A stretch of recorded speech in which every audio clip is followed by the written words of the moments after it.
Hello friends, operation research के lecture number 31 में आपका स्वागत है। इस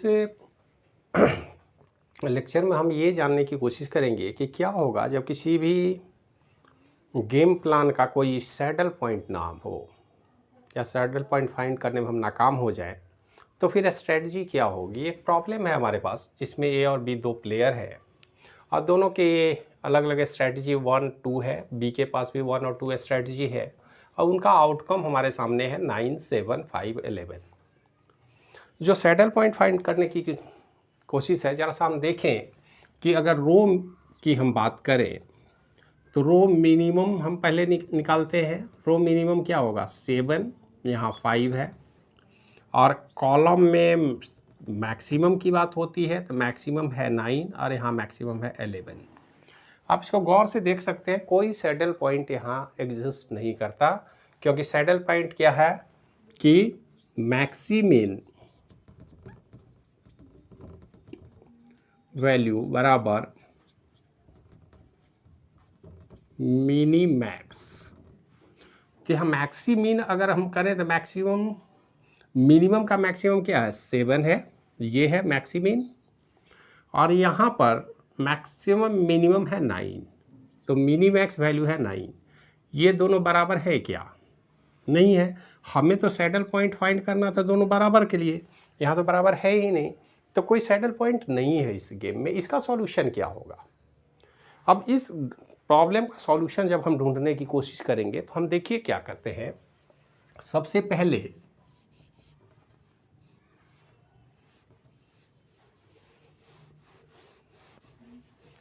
अगर इस गेम की बात करें तो दोनों ही स्ट्रेटजी अब लगानी होगी। कोई भी स्ट्रेटजी ऑप्टिमम नहीं है, ना 1 है ना 2 है, यहाँ भी ना 1 है ना 2 है। इसका मतलब दोनों ही स्ट्रेटजी पर काम करने होंगे और दोनों स्ट्रेटजी पर काम करने होंगे तो स्वाभाविक है कि उनकी कुछ प्रोबेबिलिटी होगी, कुछ न कुछ व्यवस्था बनानी पड़ेगी।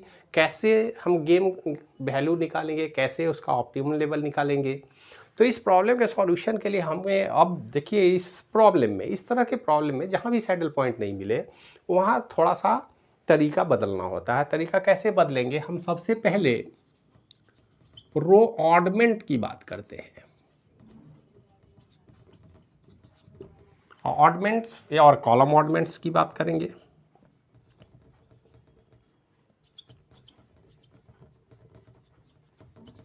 ये ऑडमेंट्स क्या चक्कर है, ऑडमेंट्स कैसे काम करता है।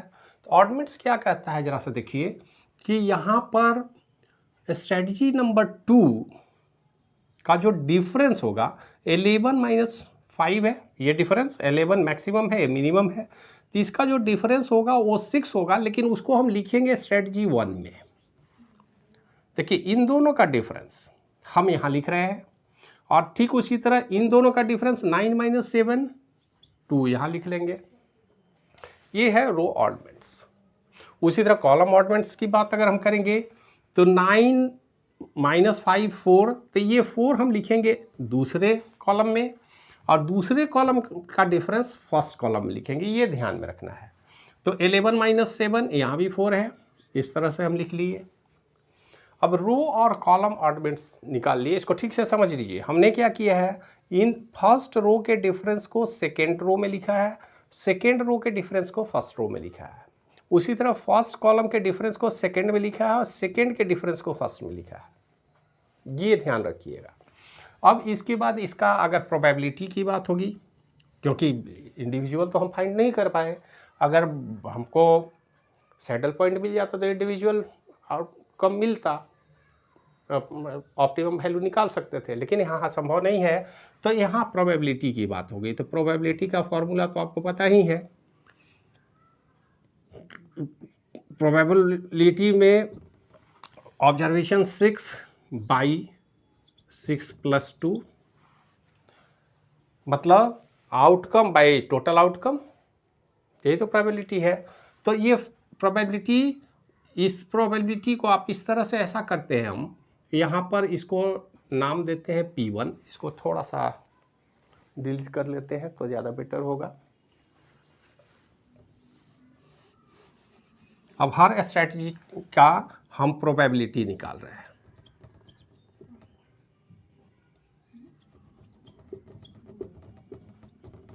इस ये प्रोबेबिलिटी P1 होगा, इसकी प्रोबेबिलिटी P2 होगा। ठीक उसी तरह इसका प्रोबेबिलिटी हम रखेंगे, P है तो Q1 ले लेते हैं, इसकी प्रोबेबिलिटी Q2। P1 का वैल्यू क्या होगा?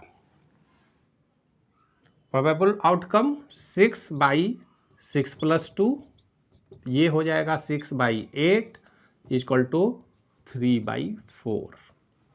उसी तरह P2 का अगर निकालें तो इसका आउटकम है 2, तो 2 टोटल आउटकम 6 + 2, ये हो जाएगा 2/8 = 1/4। इसी तरह Q1 की प्रोबेबिलिटी अगर निकालें तो Q1 की प्रोबेबिलिटी क्या होगी? Individual outcome by total outcome, मतलब 4/4 + 4 = 4/8 = 1/2। तो इसकी प्रोबेबिलिटी 1/2 हो गई। इसकी प्रोबेबिलिटी क्या होगी? ये भी तो सेम ही है, इसलिए 4/4 + 4 = 4/8 = 1/2। इसका मतलब है कि प्रोबेबिलिटी हम पहले फाइंड कर लेंगे, जो भी रो ऑडमेंट और कॉलम ऑडमेंट निकल गया। अब इसमें एक बात आपको ध्यान में रखनी है कि जो हमारी प्रोबेबिलिटी आई, इसी प्रोबेबिलिटी के आधार पर हमको ऑप्टिमल प्लान सेट करना होगा। मतलब सीधा है कि ऑप्टिमल प्लान अब हमारा क्या होगा? गेम ए का प्रोबेबिलिटी 3/4 एंड 1/4, बी का क्या होगा? 1/2 / 1/2। इसकी प्रोबेबिलिटी सेम है, स्ट्रेटजी 1 हो या 2 हो। तो हमारा प्रोबेबिलिटी हुआ गेम प्लान का। आप इस तरह से इसको डिफाइन कर सकते हैं। अब प्रोबेबिलिटी तो हमने फाइंड कर लिया, लेकिन गेम का वैल्यू क्या होगा? तो अब देखिए गेम की वैल्यू क्या होती है। तो वैल्यू ऑफ गेम की अगर हम बात करें,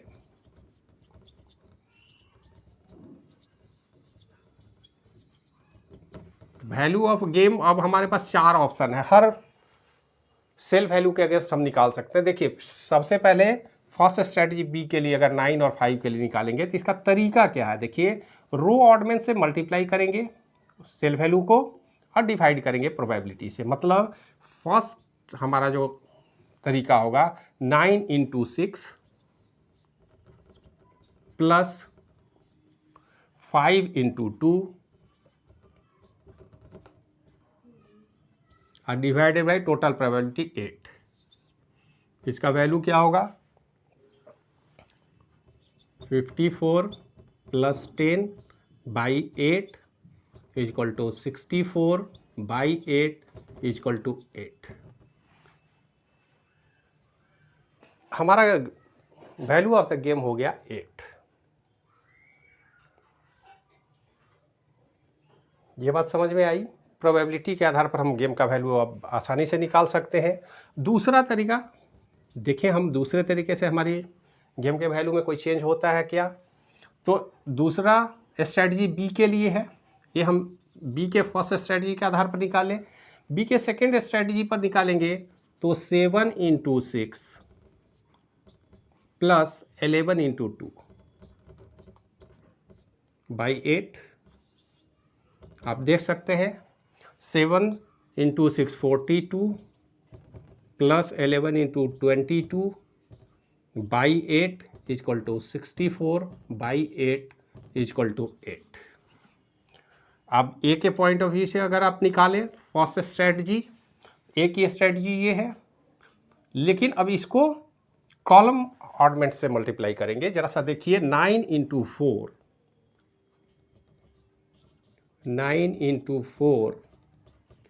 + 7 × 4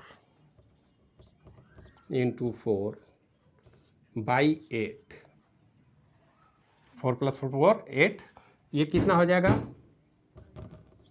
36 + 28/8 = 64/8 = 8। तो आप देख रहे हैं कि इससे भी वही सेम वैल्यू आ रहा है। अगर ए के स्ट्रेटजी 2 की हम बात करें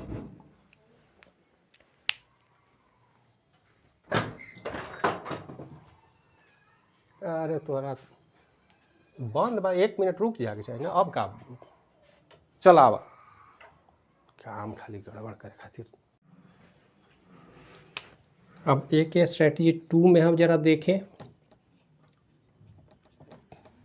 स्ट्रेटजी 2 क्या है हमारा, 5 और 11 है, तो 5 × 4 plus 11 × 4 by 8 is equal to 520 plus 44 by 8 is equal to 64 by 8 is equal to 8। अब आप पाएंगे कि आप कैलकुलेशन हमने चारों वैल्यू के लिए किया है, लेकिन कोई ज़रूरी नहीं है, किसी एक से भी गेम पॉइंट आप फाइंड कर सकते हैं। आपका गेम वैल्यू है 8 यहाँ वैल्यू इंडिविजुअल नहीं है। हम जानते हैं कि इस तरह से अगर हम फाइंड कर रहे थे, यहाँ पर 7 आ रहा था, यहाँ पे 9 आ रहा था, 7 और 9 के बीच में ही कुछ आएगा। चूँकि हमने दोनों ही स्ट्रेटजी का इस्तेमाल किया, उनका अलग अलग प्रोबेबिलिटी के आधार पर इस्तेमाल किया है, तो हमारा गेम वैल्यू आ रहा है 8, और ये हमारा फाइनल ऑप्टिमम रिजल्ट होगा। ऑप्टिमम रिजल्ट मतलब प्रोबेबिलिटी ये होगी, probability of player A is first strategy 3/4, second strategy 1/4, probability of B is first strategy 1/2, second strategy 1/2, और वैल्यू ऑफ गेम हो गया 8। तो यही हमारा फाइनल कंक्लूजन आता है जो ऑप्टिमल प्लान को बताता है। तो इस तरह से 2-3 अलग अलग प्रॉब्लम के आधार पर हमने गेम थ्योरी को समझने की कोशिश की है, और हम आशा रखते हैं कि इस तरह के प्रॉब्लम को आप आसानी से फाइंड करने में सक्षम होंगे। तो ये बेसिक अंडरस्टैंडिंग के लिए गेम थ्योरी का लेक्चर था। इस लेक्चर को यहीं समाप्त करते हैं। मिलते हैं फिर किसी नए टॉपिक पर नए लेक्चर के लिए। तब तक के लिए धन्यवाद।